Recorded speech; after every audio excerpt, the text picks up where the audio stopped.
Hey folks, today we'll be discussing the role that fungi play in the soil food system. My name is Ethan Polliner, the COO and co-founder of Cultra, a nutrient analytics platform for agronomists and crop consultants. Let's get into it. So what makes fungi so important in our soil? Fungi are the hidden engineers within our soil environment. They create very complex networks of tunnels that unlock nutrients. Their acids and enzymes dissolve nutrients that roots are unable to reach. And finally, their long network allows resources to be transported across meters. It's important to understand the major players that carry out these functions. Your saprotrophic fungi are your decomposers. These break down woody materials, cellulose, lignin, and contribute to carbon storage within the soil. Next are your mycorrhizal fungi. These are your transporters. These allow nutrients far away from the root zone to be brought closer to the root tips in exchange for plant exudate or sugars, which the fungi then eat as carbohydrates. Mycorrhizal fungi have two different structures. The first is your endophytic mycorrhizal fungi.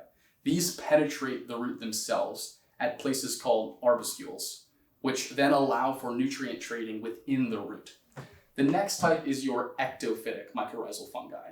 These create sheaths around the root zone at the bottom, allowing for them to trade nutrients and creating a protective sheath from predators. And the final type of fungi are your pathogenic fungi.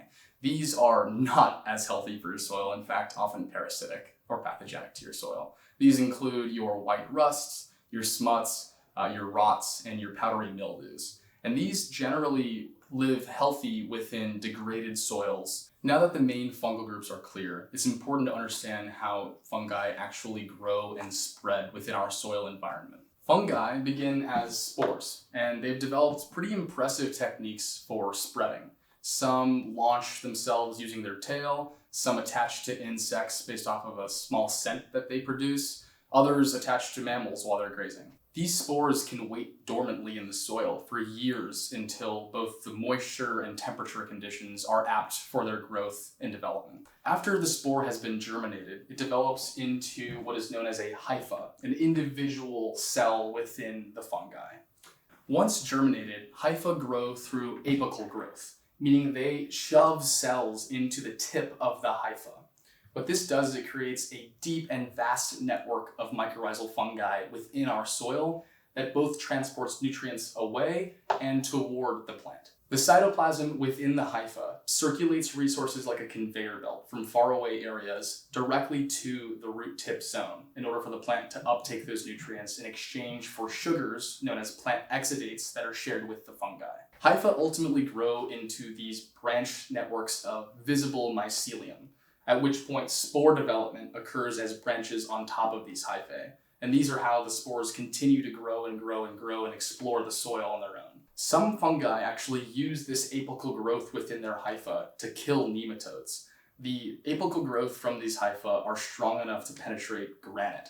So the fungi are easily able to puncture the body of nematodes, rip out their nutrients, and go to the plant in exchange for those plant exudates. So once fungi have spread into the soil, their next major function begins: decomposition and nutrient cycling. Fungi digest externally by using acids and enzymes to break down the surrounding minerals and nutrients within the soil. In doing so, even after they've grown and passed that area, that acid and enzyme sticks around, continuously turning organic matter into absorbable entities for the plant. Phosphorus application, for example, almost immediately binds to the soil in an immobilized fashion. And what mycorrhizal fungi does is freeze up that phosphorus in exchange for plant exudates at the root zone. So how do fungi then shape soil structure and water dynamics? As fungi decompose and extend their networks, they physically reshape the soil environment. When fungi grow, they carve these microscopic tunnels within the soil. And what that does, it allows for airflow and for water infiltration into hard to reach areas within the soil. Over time, these networks of tunnels exist as the physical infrastructure upon which soil is built, much like rebar inside of a concrete building. So how do mycorrhizal fungi support plant life? And what does that relationship look like symbiotically? Fungi forms direct partnerships with plants to trade with them. The way this works is the mycorrhizal fungi search deep both within the soil and on the top of the soil in the leaf litter. They collect nutrients ranging from phosphorus to copper to iron, and even water, and they transport those nutrients back down to the root tip zone.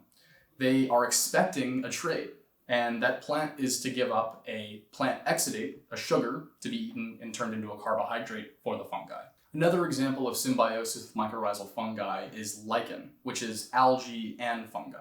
And lichen can break down incredibly tough minerals, storing them as organic matter within the soil. Mycorrhizal fungi are critical to the formation of healthy, fertile soil. They are a mutualistic partner with plants that provide them the resources necessary to thrive. So can fungi then act as a biological control? Well, fungi can actually protect plants from nematodes, protozoa, and a number of bacteria. And here's how. Beyond supporting the plant's nutrient needs, fungi can act as pest control agents. One example adaptation in a fungi is a 3-celled fungi that swells to 3 times its size when a nematode enters its trap. It kills the nematode, penetrates the nematode, extracts the nutrients, and then trades those nutrients for plant exudate at the root zone. Another fungi releases toxins that immobilize predators, allowing them to then go eat the nutrients inside of their bodies. Fungi contribute dramatically to increasing plant stress tolerance and pest tolerance throughout the growing season.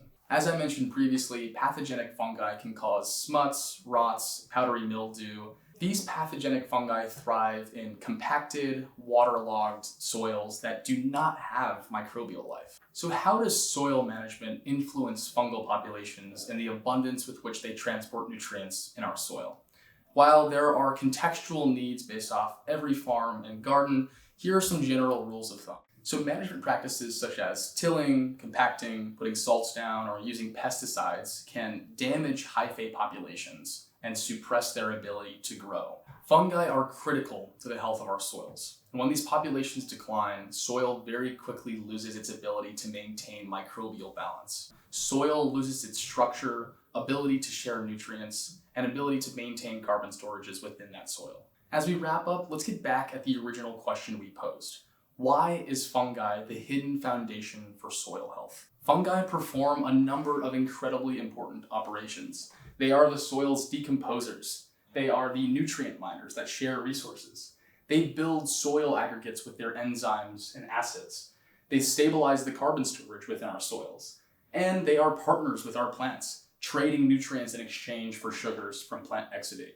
Fungal networks create and maintain the nutrient pathways necessary for soil to operate as a living system. Encouraging fungal life increases access to nutrients, increases the structure within our soil, and encourages long-term resilience in our soil systems. My name is Ethan Polliner, the COO and co-founder of Cultra. We're a nutrient analytics tool that allows you to upload plant sap, Haney, soil, and tissue tests, view them stacked on one another, and provide a recommendation to your grower. Thanks for watching.